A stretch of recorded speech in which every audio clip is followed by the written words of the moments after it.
7.5 miles, just under 2,800 feet of vertical gain. Question is all this elevation really helping the speed workout? Set me free, liberate me, I'm making me who I wanna be. For the past 6 weeks, it's been totally focusing on vertical gain. Anywhere from 5,000 on a light week when I was traveling up to nearly 10,000 last week. The whole focus has been get vertical gain, get vertical gain, get vertical gain. Probably done 3 or 4 true speed workouts just to keep the leg turnover. But here we are, just under 5 weeks out from the New York City Marathon, and I've got my first true speed workout of the entire training block. And I am using the exact same workout I did last year for my midweek speed workout to see how has all of this vertical gain done for me, and what does it mean to do all of this vertical and then try to run speed. The internet is full of a bunch of different things that say vertical is helpful for your speed and vertical is not helpful for your speed. There's one thing the internet does agree on, that hill repeats is good for your marathon time. But what about what I've been doing? Spend a ton of time on the trails, truly just climbing in, building up that strength, getting myself ready for that 100-miler down the road. So today, 16 times 1K. Last year, it was the 16 miles in an hour 47, averaging 6:42 for the whole workout, but the intervals were averaging anywhere between 5:50 all the way down to about 5:38. So, do I think I have that kind of speed in me today? Nah, not really. But I do think I have some. So we are going to see how has that vertical translated. Time to go get one of the hardest workouts of this entire training block and last year's training block done. October 1st is tomorrow, and we already have the neighbors getting themselves ready for Halloween. It's quite interesting. Let's just run.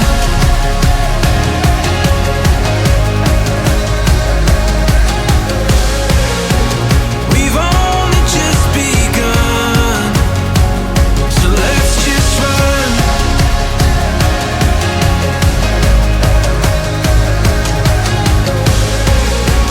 Our time has finally come, so let's just run.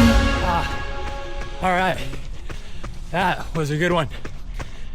Not quite as fast as last year, but I will tell you, I am surprised at how much that speed turnover had. Most of them were between 5:50 and 5:55 pace.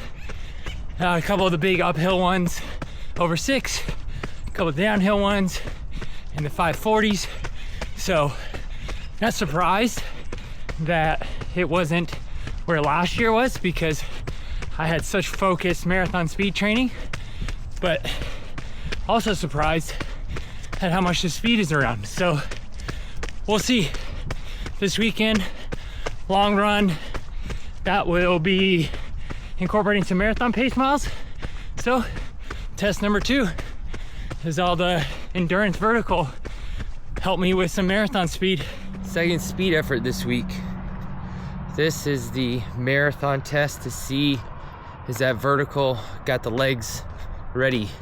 Got 5 times 5K at roughly marathon pace with 400 meters of rest in between. So in a 22-mile run, biggest workout, biggest speed effort, biggest marathon pace of the whole block. All right, this vertical helped me translate to marathon speed. Let's see.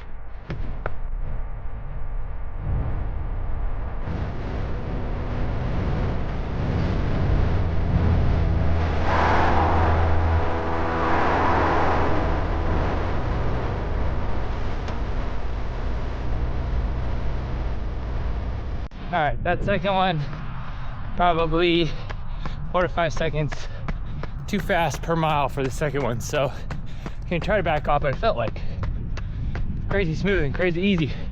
All right, number 3, here we go. Crank up the tunes on the stereo.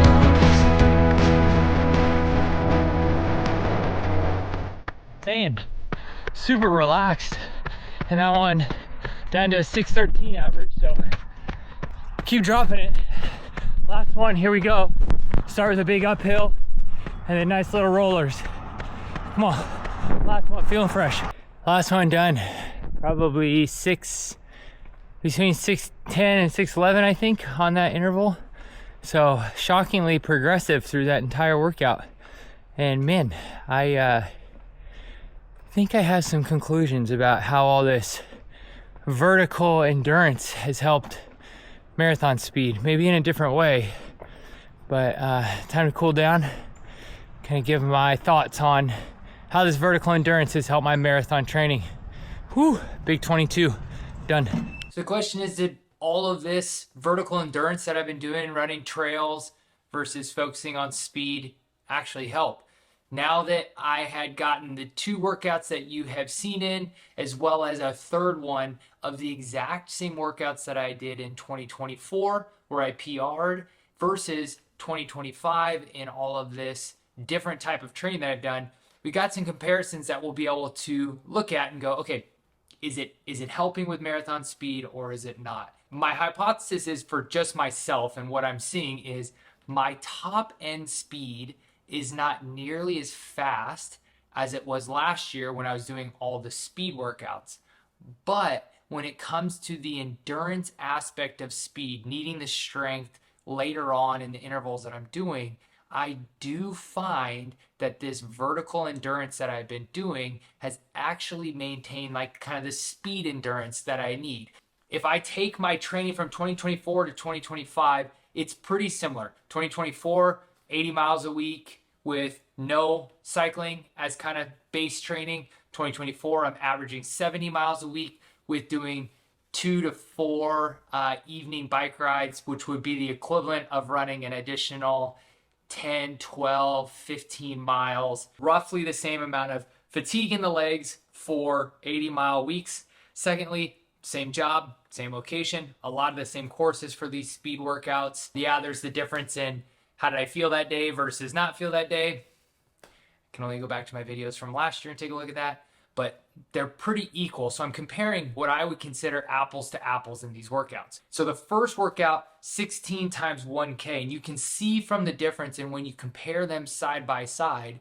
And this is what I would call like a little bit more of the raw marathon speed, since it is 1K repeats. The average this year versus the average last year was quite a bit slower. Kind of my range this year ranged from 555, 556 down to as low as 546, but most of it kind of hovering in that 550 range. Whereas if I look last year, most of them sat closer to 540 range. And I could tell in that workout. That I didn't have the same turnover as I had last year. Probably because I hadn't done very much, if any, speed going into this big workout. On the contrary, if we take a look at the 5x5K, same workout, same course, same time frame in training, to be able to do that workout only 15 seconds slower or 1 second per mile slower than last year tells me that the hill strength that I've been doing with this vertical endurance really has an impact on my ability to translate that into kind of endurance speed. But what really stood out to me in this workout was the ability to progress more efficiently than I did last year. So for example, the average pace went from 626 down to 609 on my 5th one this year. Last year, I went from 626 down to 608 in the 4th one, but I got slower on my last one at 616. So it's a really unique thing. And I remember finishing that workout and being extremely happy with it in 2024. This year, I am more happy with how this workout turned out than I was last year, because this to me says, man, I actually am ready for a decent marathon as long as I can get myself healthy. Now, fast forward to this third workout was 5 times 2 miles with 1 minute rest in between. Again, same workout as last year to this year. I remember in 2024, I finished this workout, and as I was driving to go to my first work appointment of the day, I knew I was ready for a PR. I would be leaning into this workout because I remember clicking the watch, finishing it, walking up my driveway and going, damn, we are going to get this PR. I finished this workout. This was the one I had in my memory bank for the race. This was the one I drew on when I started to get a little tired towards the tail end of the marathon. This was my workout that I was like, man, this is the money workout. Not so much so this year. So this year, it was the 5Ks. It's not that far off. So for example, 2024, I was able to do cut downs on these ones, except for the last one was about the same. 2 miles in 6:01 pace down to 5:48 pace. Today, same course, went 6:16 down to the fourth one was 5:54. And then my last one dropped back down to 6:05. So in 2024, average was 5:52 for the intervals. This one was 6:05. Significantly different, 13 seconds a mile. But that is literally what I am anticipating running in the marathon, is about 13 seconds a mile slower. Did the vertical help me with my marathon speed and pace? 100%. I am an advocate for this. I think if the goal is not for me to 100% PR in this race, I personally have enjoyed this type of training significantly more than I enjoy constantly ripping speed, because I'm just enjoying the trails a lot more.